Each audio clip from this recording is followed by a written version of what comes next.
Got me. Welcome, everybody, into the season finale here of Tiger Talk, live from Melvyn's restaurant. I'm Stewart Shelby, joined by Neville head football coach Jeff Tannehill. And, Coach, as we sit here, before we get into it, we sit here and we got to thank, our set designers here, our good friends at Sleepy Hollow Furniture, and also the people at Melvyn's. We were discussing, the faithful fans that have come with us and have been with us throughout every edition of Tiger Talk this year, where you can hear them in the background. And last year. And last year. We definitely appreciate their support. But, the Tiger season ends, unfortunately, in the quarterfinals against a very good Westgate team down there in New Iberia. The final score was 21-10, and it was an interesting game. Weather involved. I mean, you had kind of all types of things going on down there on the road in the corners. And I guess, your thoughts on the game in general before we get to these highlights. I thought our defense played really outstanding, the whole game. They held them to 14 points. Offensively, we had a lot of yards gained. We had penalties hurt us quite a bit, but, we just really never got what I call in front of the chains. We stayed behind the chains most of the game, and it had to do with penalties or lack of execution, one of the two. And, we just never could get, out in front of the chains and stay ahead of them. And, that was, mainly the problem on the offense. I thought we did a better job in the first half. Obviously, we scored 10 points, but, the second half we never could really, every time we go 1st and 5, we'd be, 3rd and 7 after that. So, it just couldn't really get a rhythm going in the second half, and, that kind of resulted in no points. So, that's how it ended. A testament to your defense, which played well, and just kept getting consistently better and better throughout the year. And folks, if you didn't watch it, listen to it, whatever, the 21-10s, maybe a little deceiving. It was 14-10 at halftime, and then until about a minute to go, it was kneel down time, kind of, and they popped a run. It was one of those, and really at the end, could you kneel it? Possibly, but I mean, they needed to run a play before they started kneeling. Because we had 2 timeouts. Exactly. So, and that was the Williams kid, their 5-star cornerback, who, if you didn't see him, he's a pretty good player. He's a pretty good player. He looked in person. It's a lot of times you see a kid on TV and you're like, man, he's pretty good. But you look at him in person, he's an impressive kid. And Westgate, honestly, Coach, was a little bit bigger in person than they looked on film, and they had gotten some guys back. Right. Yeah, they had everybody back healthy for the playoffs. We knew they were going to have everybody. Yeah. Oh yeah. That wasn't a surprise to us. They were a little bigger than we thought, which my issue was they were a little more physical than we thought. They were a little faster than we thought. Especially in the secondary, and you only catch up to that in the game. And what great defense they played also. I mean, hats off to them. They pretty much, stoned our run game, in the second half. And of course, staying behind the chains, you can get 1st and 5 on a run, then you're looking at, get a 5-yard penalty. You're looking at 2nd 10 again. And so, and they played really good coverage, man coverage, had really good athletes back there. We had a few balls we overthrew, a few balls we dropped. Jalen Nichols ran the ball pretty well. Had over 100 yards. But just never could really put back-to-back plays. Just couldn't get it done.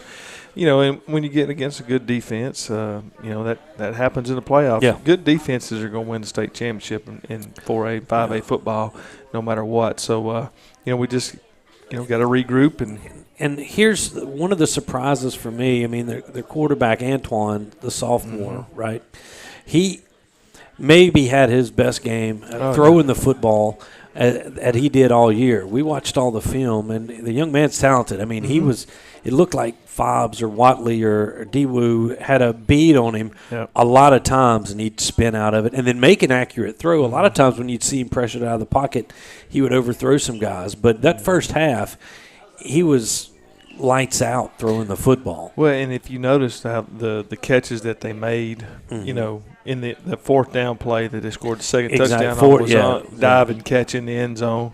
They made a couple spectacular catches, but he kept time in the pocket by moving around and just really did a good job of moving the chains, as they say, and keeping the ball out of our hands a little bit. But they were a fine football team. They're going to give Destrehan all they want this week in the semis, that's for sure. Destrehan winning 21-20 over East St. John in a rematch, which a lot of people didn't see coming, a close game down there. I'm wondering if there was an injury or something.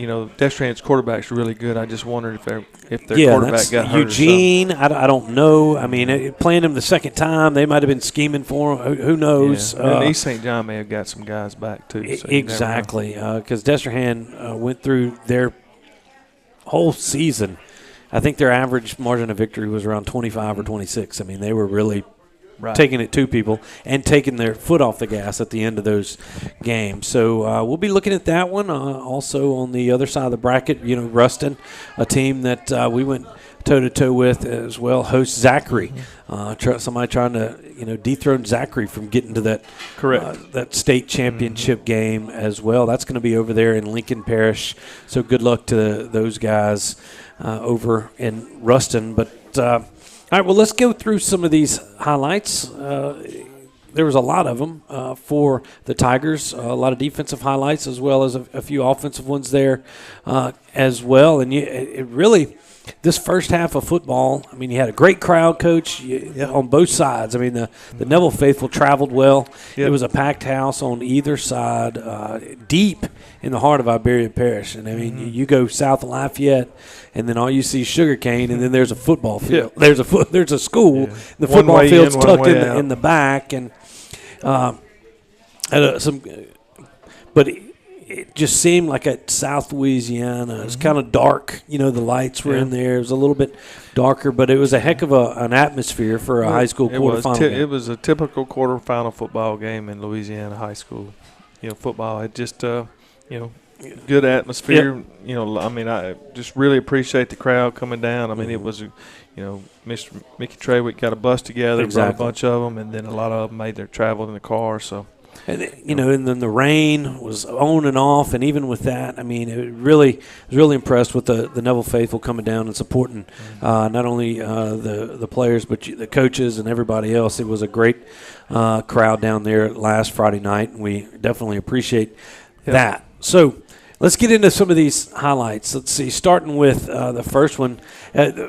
Start of the game, here's Elam. This is the first drive of the game, and that's a nice hit there as him and Graves teamed up on the tackle, and that after a nice return on the opening kick, they forced a three and out and a punt.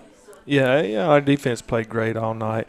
That's just a good rally there by the defensive backs and making that play in the open field.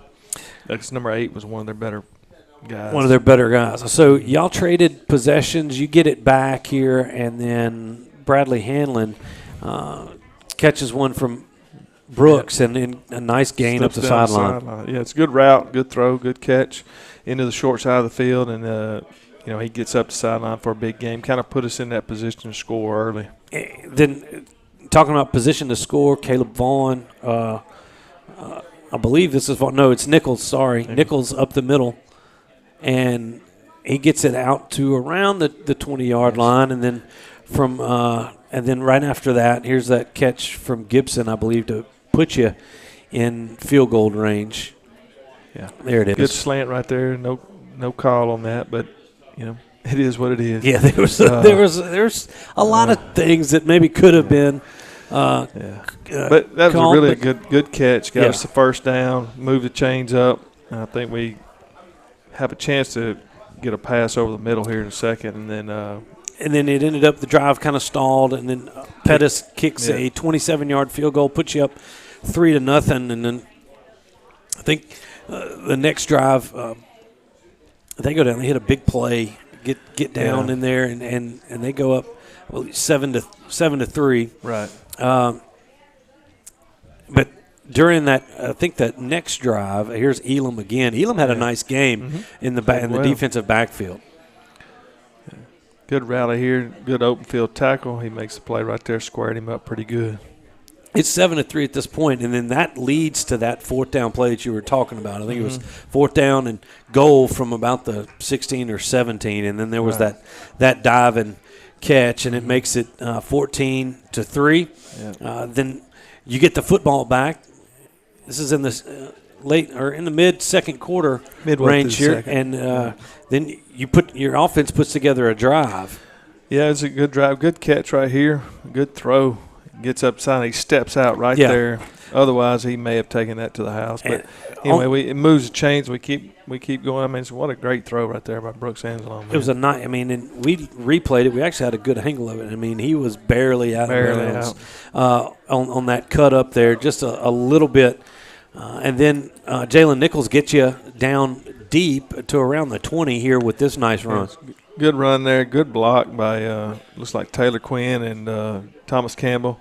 Downfield, you got Hamlin blocking there really well. It gets us down there close, and we go a little tempo here. And then is it the touchdown? Yeah, we got the touchdown coming up right here. Great call by Coach Birch here. We drew this up on Sunday, and what a great opportunity to use it right there. They had nobody for Brooks there, and he got on in the end zone. It makes it 14-10. Then your defense takes over. They get the football back with about 2.5 minutes to go with the ability to maybe come down and try to extend that lead, but your defense steps up again for you. Oh, yeah. Right here. Great. I mean, Robert Graves did that all year long. Great open field tackler, man. He's going to be a really good player for us. A sophomore. We talked about a lot of your talented underclassmen. We'll talk a little bit more about them in our second segment here tonight about as we look forward to the 2023 version of the Neville Tigers. And then I think there's another one. This is to end the half. This is Fobbs White and finally getting to Antoine. Man, Fobbs White, what a player he was all year, man. He played with a great energy, high motor. Just proud of the way he played all year. He's one that you hate to lose. A player like him. And some college is going to get a good football player in Matthew Fobbs White. They're going to get a lot more than they think they're getting. Exactly. I mean, you talk about a motor, speed, determination, heart, the whole thing. He's got that package. So you go to halftime, 14-10, Coach. And what are you telling your guys? You're in the football game. We're here. We're in it. We got to put some drives together. Got to eat some clock. Got to catch some balls. Going to have a chance to make some big plays in the second half, and we're real close quite a few times. Yep, and we get to that second half.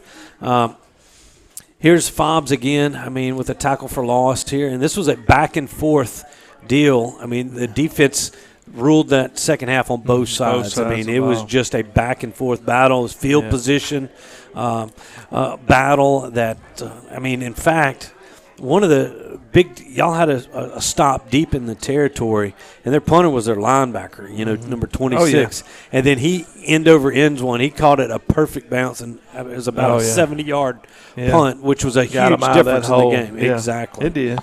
And we played field position back and forth there the whole third quarter, and, they ended up getting a roll out of there and got a break, flipped the field on us a little bit. So, I never could get back across that 50 again to really scare them a whole bunch till late in the game. I think here's Watley. Brody Watley had a good game as well, and Brody gets him a sack. That was a big play right there. Forced fourth down, I believe. The changes, the adjustments that y'all made defensively really limited their offense in that second half. Yep. They couldn't get anything going as well. Right. Well, and Coach Collins, what he tried to do was squeeze that pocket on the quarterback. If he got out, contained. Try not to let him get outside and really force pressure up the middle. He used Watley and Fobbs a whole bunch of forcing that outside and then bringing some pressure up the middle to keep him in that pocket, because that was kind of what was hurting us a little bit in the first half. We talked about field position, and here was one of Chandler Pettis's best punts of the night here is he gets one away, and this one ended up tallying about 55 yards. Yeah, got a good roll, and he kind of flipped the field on him also. Yeah, Chandler did a great job for us all year. And another senior moving on. As Chandler moves on to the soccer field, you'll be able to see him in action. His buddies on the Neville soccer team next Tuesday as the guys kick off their home opener, and we'll have it here on the network as well. And then here we go. Just Fobbs. I mean, we want to end it, and maybe your best defensive player, and this is late in that game to give you guys one more chance. Fobbs with the big sack. Big sack there, got us the ball, had a chance to go down. Have one more shot at it. One more shot, and the Tigers came up just a little bit short. Like we said, that final 21-10, it was kind of misleading. It was a 4-point ball game. I mean, there was no scoring in the second half until that last deal. But if you had to put the 2022 season, I know where they started, and we talked about this a lot. The expectations for this team, even for a Neville team, were pretty low. By a lot of people. By a lot of people. By a lot of people. I'm not saying for you or anything else. But you lose 34 seniors. Exactly. You replace 9 on offense. Mm-hmm. You replace 8 on defense.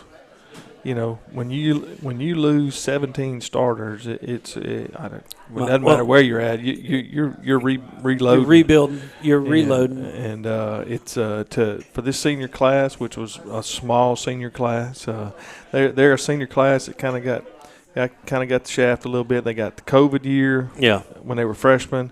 Sophomores was kind of COVID too. Yeah, you didn't play any JV ball. Yeah, no JV ball, no freshman ball that year. Just really, it really hurt that group quite a bit. And for them to come through and play as strong as they did this year, man, it's just that's what high school football is about. Watching them grow. And they also got thrown into 5A week 2. Yeah, that's right. So throw that in there. Throw that in there too. This was probably I mean, if you had to go up against a few things, this senior group was maybe had the most obstacles that they had to jump through. Either way, but I know from a fan's perspective, I saw that growth from day one to the end, and by all accounts, I mean, and there was a shot in the quarterfinals to put yourself back in the semifinals. Playing football on Thanksgiving week is a good thing, and there's a ton of programs that would love to be in the shoes of the Neville Tigers. I can guarantee you. And for 14 years in a row playing on Thanksgiving, it's a hell of a feat. And we'll look forward here in this next segment about what may or may not happen in 2023 is something that we don't really know. But the story more out in January. Yeah, the story, the coaching job that you got, you and your assistant coaches and everybody else, bringing those guys along, I know it didn't go unnoticed, and congratulations on a heck of a season. Thank you, Stewart. I appreciate it. It is staff did an outstanding job. We probably did more in the off season than we've done in a long, long time, and just to get them ready to go because we knew what we lost the year before, and just to see these kids get better and better each week was just it's just something that you're proud of, and to see them grow and mature, and we're graduating good young men, not just football players. So, all right, folks, we're going to take our first and really only break of this edition of Tiger Talk. It's going to be a little bit longer than normal, but I want you to stick with us because when we come back, we're going to talk about the future of the Neville program, what we've got in the works coming up in 2023. There's a lot of talented underclassmen on this 2022 squad. We're going to talk about a few of them, plus some totals for some of those seniors you talked about. Some total stats from this season, plus we'll have the completed edition of our highlight video to cap things off here on Tiger Talk. So we're live from Melvin's, and we appreciate everybody who's come out and everybody's that's tuned in. We'll be back after these messages. Sleepy Hollow Furniture and the Falk family proudly support our Neville Tigers. Just like the wide variety of athletics and academics Neville excels in, Sleepy Hollow offers your premium mattresses and adjustable bases. Every kind of home furniture, and just in time for your favorite season, quality in-stock patio furniture ready for the big game. Come shop your Neville Tiger family at Sleepy Hollow Furniture. Call David's Mobile Detail and Power Wash for all your detailing and power washing needs and soft washing capabilities too. They detail cars, trucks, ATVs, UTVs, boats, and even planes. They offer commercial and residential hot water power washing on nearly all surfaces, including concrete, wood, and stucco. Give them a call, 547-3233, or visit them online at davidsmobiledetail.com or stop by 2501 Washington Street in Monroe. David's Mobile Detail and Wash, proud supporter of Neville Tiger football. Being a strong team means accomplishing great things by working together. Being a Neville Tiger means striving for excellence in all things. Origin Bank and Neville High School share a long history of making a difference in our community. Together with the Food Bank of Northeast Louisiana, we're able to provide meals to children, families, and seniors facing hunger in Northeast Louisiana. Origin Bank and Neville Tiger football, always a winning combination. Origin Bank, member FDIC. Hey Neville Tiger Nation, this season if you find yourself feeling a little under the weather, visit Go Family Health on North 18th Street. They cover flu shots, sports physicals, sick visits, annual visits, or if nothing is wrong, they can do your regular checkup. Go Family Health has a happy staff, clean office, and they can take care of all your family's health care needs. This is Tiffany Terra with Go Family Health. We love our Neville Tigers, and we want to thank all of Neville Nation for always supporting Go Family Health. Do you suffer from frequent back or neck pain? Were you in an accident and can't get rid of those constant aches? Maybe you're someone who deals with chronic migraines and tension headaches. It might be time to see how Martinez Chiropractic can help you. The goal of Martinez Chiropractic is to reduce or eliminate pain in just a few sessions using the latest in chiropractic technology. Don't suffer in pain another day. Call Martinez Chiropractic today at 318-654-4310 or see them in person, 1828 Tower Drive in Monroe. Mama DeLuca's pizzas are custom made, fresh to order right in front of you. We offer 3 different sizes of pizzas, 9, 12, or 14. Mama DeLuca's pizza is prepared to your order. The pizza cooks in less than 3 minutes. We have 16 different toppings to choose from, 8 unique sauces to complete your pizza. In addition to pizzas, we offer to our customers boneless wings with your choice of a dipping sauce. Mama DeLuca's Pizza offers delicious garlic Parmesan breadstick, freshly made to order pasta bowls. We're Mama DeLuca's Pizza in the subway on Lammy Lane, and we hope to see you soon. Winning is synonymous with Neville High School and Williams Orthodontics. Where the Neville Nation strives to finish strong on the field, court, or diamond, Dr. Kevin Williams and his staff share the same passion to deliver outstanding smiles to all patients in North Louisiana and South Arkansas. If you or anyone in your family are needing an orthodontic consultation, call the friendly staff at Williams Orthodontics to schedule an appointment so you too can be on the road to a winning smile. Williams Orthodontics says, "Go Tigers." Here at Parker Alexander, we obtain justice for those who've been injured due to the negligence of others. Whether that's in a car accident, a truck accident, wrongful death, we also make our community safer. We hold violators accountable.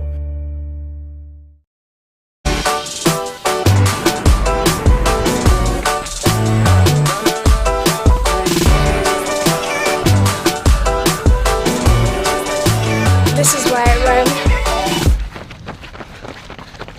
Do you suffer from frequent back or neck pain? Were you in an accident and can't get rid of those constant aches? Maybe you're someone who deals with chronic migraines and tension headaches. It might be time to see how Martinez Chiropractic can help you.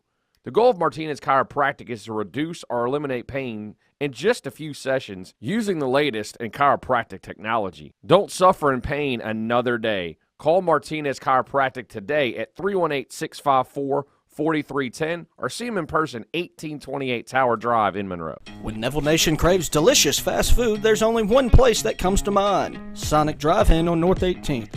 Whether it's a breakfast toaster on your way to work or school, one of the many lunch combos, a mid-afternoon Route 44 cold drink, a pregame popcorn chicken, or a postgame Sonic Blast, the Sonic on North 18th Street has you covered. So drive through or park and wait for a friendly car hop today to find out why our Sonic is the Sonic on North 18th Street in Monroe. It's definitely Tiger approved. Whether you're dining in or grabbing to go, at Nukes, we love to share great food, to delight with new flavors, to celebrate every bite. Join us at Nukes Eatery. Football has been America's favorite pastime. Jim Taylor Buick GMC understands keeping traditions alive. Cheers may change, mascots may change. One thing remains the same. The best seat at the game will always be the tailgate of a vehicle from Jim Taylor. And we're back live from Melvin's Restaurant on Oliver Road in Monroe. Stewart Shelby, Jeff Tannehill, the Neville head football coach here with you.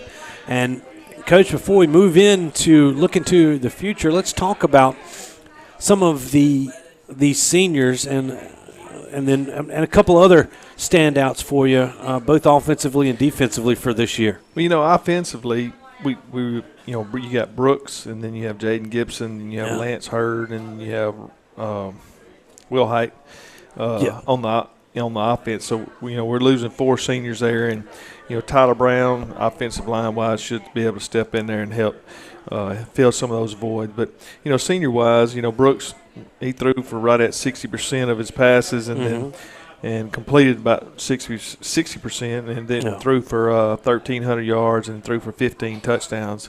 And I just thought he played outstanding all year. And then Frank Mansfield rushed for a little over about 270 yards, 6 touchdowns as well. He had an outstanding district season. He definitely did. And then, I was looking for Jaden Gibson down here. He had 28 catches, 419 yards, and 7 touchdowns. So he had a really fine senior season, and really,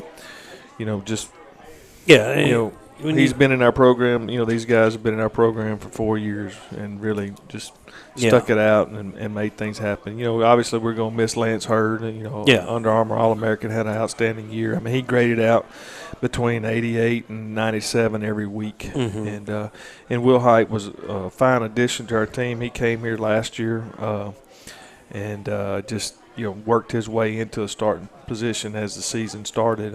He actually wasn't starting at the beginning, but as the season progressed, he became a starter. So just really proud of those guys and the way they played. Defensively, we lose D'Angelo Woods and Fobbs and Rudy Dozier, and I'm just trying to think of Henry Cagle in the back end. And then there he is right there. I got Devin Bell had come in. Devin Bell came and played. Got in there. But D'Angelo Woods this year at the defensive tackle position. He had 65 tackles this year. I mean, that's outstanding. At a D tackle. Fobbs White, he had 70 tackles, and sacks. He had. A lot. Well, it's a lot, but we're going to find it here. When you can, the stat sheet, Coach Collins does an unbelievable job at keeping stats, and so does Coach Birch. Here's the sack line right here. Yeah, but his is not on. It's not in that. That's not the one. But anyway, outstanding effort out of Fobbs. He had a lot of sacks, and then looking at Rudy had 54 tackles this year. And then Cagle led everybody with, that's about 82 tackles this year. So, just an outstanding defense, and those guys kind of led the way. But, just in Chandler Pettis, you're punting he's a punter and kicker and just had a great year this year. He got better as the year progressed with his kicking. And, he made a field goal in both playoff games. He did. And I just felt like he was really just coming on, and he's also, we got a couple of these guys are going to made the All-Star team, and they'll play. I think they'll play the week after the state championship game, so they'll represent obviously the East Side. So, but you have a lot. You only had 19, 20 seniors, but out of those ones that you just mentioned, you talked about guys. I mean, that a lot of them with the program for 4 years, outside of Will Height, all these other guys have been with you. And just now getting that opportunity to play significant minutes for you. And did a great job, man, stepping in there after the senior class that we had last year. Just unbelievable, and I was looking right here. You got Jacob Robinson, who played 7 different positions for us this year. And then you got Mason that played tight end for us this year, had 2 receptions, 1 touchdown. Yeah, I'll go to the tight end line. We're going to have to talk about that. I got another one coming up. But, those are the guys that were impact players for us. I mean, we had, just a lot of, guys that played in different spots for us too throughout the year. Just proud of the way they played, man. It just you hate to see it season end like this, but I mean for them to not most of them. I mean, let's look. Woods, D'Angelo, Rudy played a little bit. Cagle played a little bit. Fobbs played a little bit.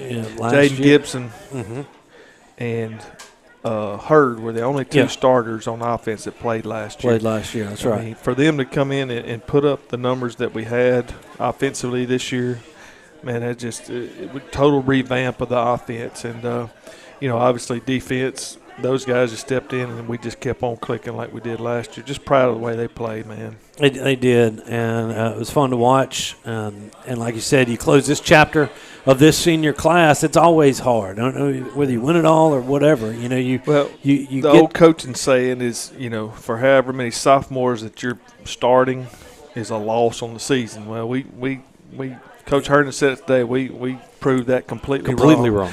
We had 12 or 13 at times on the field for us during the ball game with sophomores, and we won eight games this year and got to the quarterfinals of the playoffs. So finished 8-3 on the year. Your losses were to the defending 4A state champion, and then 2-5 Ruston and Ouachita, and that was early in the season. But let's talk about, before we get into maybe the future of just the football in general here, as some of these sophomores and juniors that got a lot of playing time. I believe like on the defensive side of the ball, we've got Breland Robinson coming back, and then Graves, Cam Riley. You've got Alan Price, Jaden Webb, Angelo Perkins, Brody Watley. All those guys played. At times, and then played significant minutes on the defensive side of the ball. Yeah, he's a freshman. Played safety quite a bit. Tytron Hanley played quite a bit. Vincent Butcher played quite a bit. All these guys were in different packages, and just Coach Collins and Coach Wise and Wallace, and they use this entire everybody we have to get us better on defense. Also, the Vinson kid was Connor Vinson, Clarence Betts. That's right. A lot of those guys. Truman McNabb got hurt early in the season.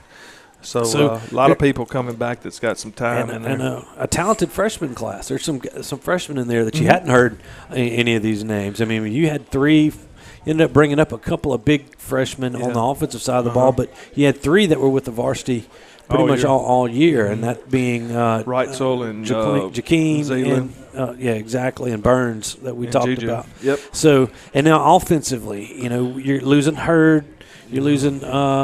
Let's see, on the offensive line, you're going to lose Will Height, Hurd, and then hopefully that we have Tyler Brown. Played the whole game the other night. Cam Riley played a lot for us on the offensive line this year. I said Cam Riley. Cam Johnson. And we've got some young guys, that can step in there and play. Leo Ketchens comes to mind. Max Southern. Some of those guys that played a little bit with the ones this year. And, those are the guys that are we're going to look to fill those holes on the offensive line. And then, and tight end center and guard. I mean, Taylor Quinn and all them is going to come back. We've got Quinn, and we've got good gracious, Braden Blade, who was injured there in that last coming game. Back. So and I failed to mention, I slipped my mind. Jaden Owens, our right tackle, is a senior. Senior. Yeah. He was a 4-year guy, bided his time, worked hard, and finally got the start. And played outstanding all year for us at right tackle. So we're replacing, those three. Two tackles and a guard. We got to get 3 in there next year. So, but we got some good young guys that are going to step in there on the offensive line and help us next year. And, we're just going to have it's got to get it all worked out, get the right formula for it. Skill-wise, obviously all the you got Hanlon, Nichols, Vaughn. I mean, Nichols and Vaughn are sophomores. Tamarian Wade. Tamarian Wade is Kari Hughes, Javari Lockhart, I'm just trying to think. Zealand, he's Yeah. a big, tall, good-looking kid. Jacob McCarty, some of those guys that are going to have to step in. Gina, Isaac. Yeah, Isaac Ike played quite a bit this year with the one. So we've got some good young talent coming through. And we talk about Jalen Nichols. You got Jakeem Wright, who's the freshman. You got Tardashia Lemons that played well in their JV games. So. And then in the backfield too at quarterback you've got Sampanero and Fuller, and these are both guys that can do a lot of different things, different skill sets back there. They both played really well when they played this year, both of them. So we've got the we feel like we've got Thomas a good Campbell. core. I mean, coming tight end, but I mean, Jalen Smith, possibly. I'm still looking for what happens to Thomas if he grew about half a foot, 6 inches, and I don't know how bigger. It's going to be a good problem to have. Exactly, and a very physical tight end. Yeah. You talk about learning something on the fly, coming from a guard position and putting it in there tight end. Played center and guard at Evangel, and then the next week he's playing tight end at Washita. That's right. So just one of those deals, and when I say he learned it quick and he did an outstanding job, man, when 12 personnel was a really good personnel for us, and 11 personnel was a good personnel for us, and he and Mason both did a fine job of working that 11, 12 personnel. But it's a good core group, a big sophomore class. I think I counted there was 38 in it that are in the program, and then junior class was I think 24. And then the freshman class is about 45. And there's a lot of freshmen. The freshmen coming up, there's about 45 or 50 of those guys too. So it's a good core, two good groups back to back coming through. It's going to be interesting to see, as we watch this group of seniors develop, to see what happens over the next year and the next couple of years upcoming. There's going to be a lot of talent in the pipeline, and it's going to be I'm looking forward to watching them develop not only as young football players but young men as well, and that's the most important part of this job, that where you in that seat that you sit. Yeah. And y'all have done a great job here to this point. All right. So speaking of, and let's just play the hypothetical game, because that's what we can do here. Season's over. We can throw that. But as it stands now, schedules not quite are made, but the contract, you do it every 2 years, right? With districting. We have a 2 year. We have the second year of our 2-year contract coming up.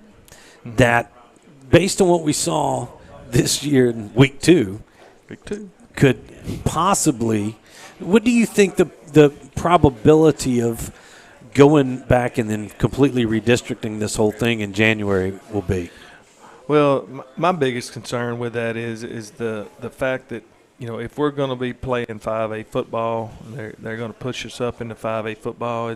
As we need to be in a 5A district. And I know they're calling it Division I, but it's 5A football. We need to be in that district over there playing those guys.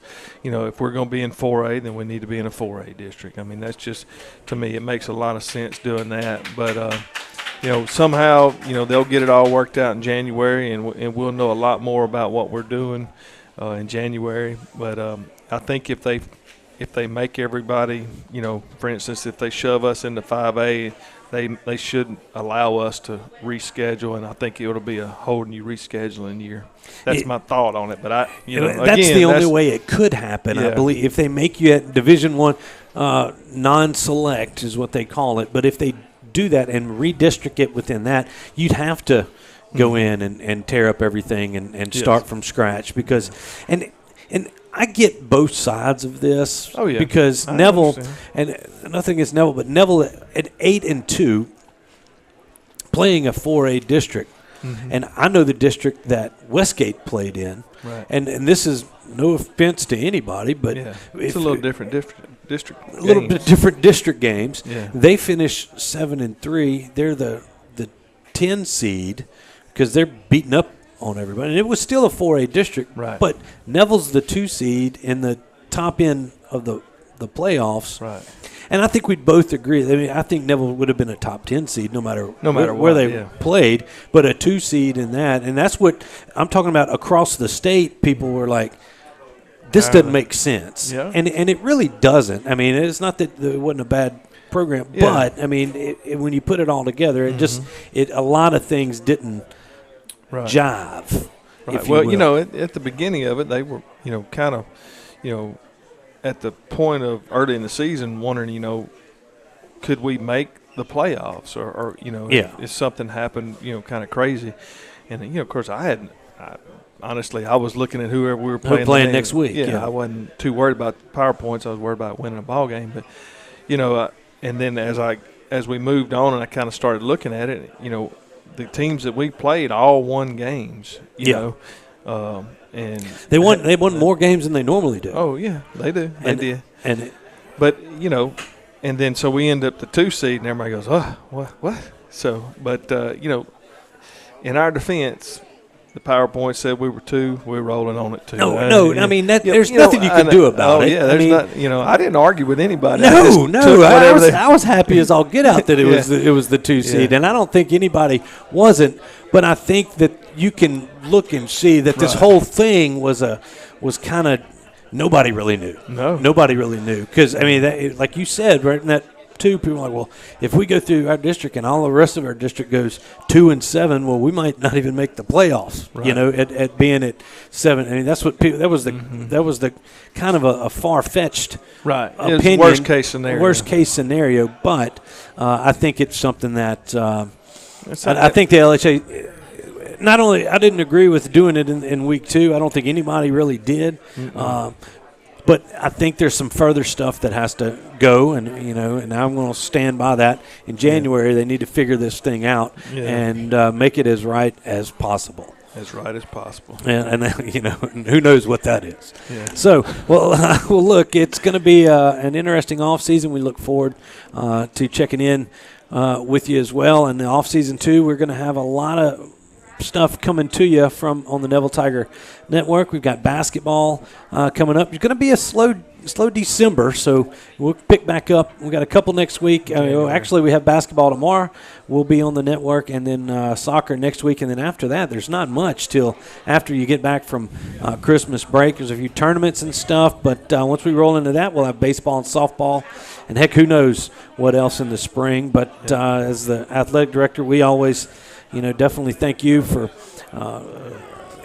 allowing us to do everything that we do, and it's been a great season. And once again, congratulations on, like I said, a semifinal berth. Yeah. Quarterfinal berth. God, man, I'm going. I might be. Never mind. You take that back. What I said. But anyway, the quarterfinal berth. We're in semifinal week. That was where I was headed. But I can't tell y'all how much I appreciate the network and so many compliments we get for having this and how other schools and other places brag about this network that you and Will pretty much are in charge of this whole thing, and y'all do an unbelievable job to get this to our people that couldn't travel last week. I know we've had some people that were in the hospital, and we've had people in Houston that watch the game on the TV, and just thankful we have this, and appreciative that we get what we get out of this, and it just helps all the programs, and definitely helps our kids get publicity. A lot of publicity. So it's very thankful for this. Well, thank you, Coach, for the work that you've done, your staff, everybody else. I know who somebody else, a senior this year and a freshman coming up. I'm proud to have my boys in this program. So with that, we do have one more thing. We finished up the highlight video that we showed at the Thanksgiving pep rally. We added it in, and Will Anders with the quick stuff. And we've got video from not only Will but Darius McNeil as Will gets his round of applause right there. But these guys have been with us throughout the whole season. So we're going to sign off with that. Before we sign off with that, thanks to Melvyn and Dan McCoy, too, and Annie and the rest of the staff here at Melvin's for dealing with us every Wednesday night. Wednesday night. I know. And Annie's clapping for herself. She's like, Tiger Talk's over. It's over. But thanks to everybody and all of our sponsors. You see them on the screen, so I really those are people that do business with us, they're local, and we like to do business local too. So stick with, see those people, do business with those people. We appreciate them as well. Without them, we can't do things like this. All right, Coach. Till next year, man.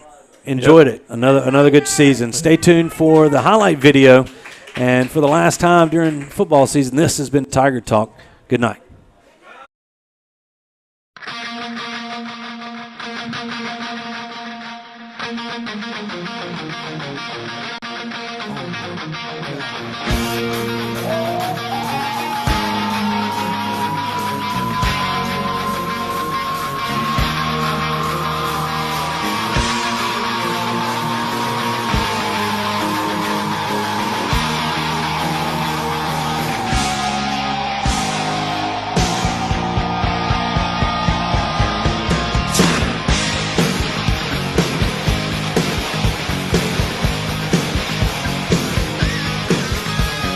Welcome to the jungle.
opportunity. Seize everything you ever wanted in one moment. Did you capture it? Just let it slip. Yo. His palms are sweaty, knees weak, arms are heavy. There's vomit on his sweater already. Mom's spaghetti, he's nervous, but on the surface he looks calm and ready to drop bombs. But he keeps on forgetting what he wrote down. The whole crowd goes so loud, he opens his mouth, but the words won't come out. He's choking how? Everybody's choking now. The clock's run out.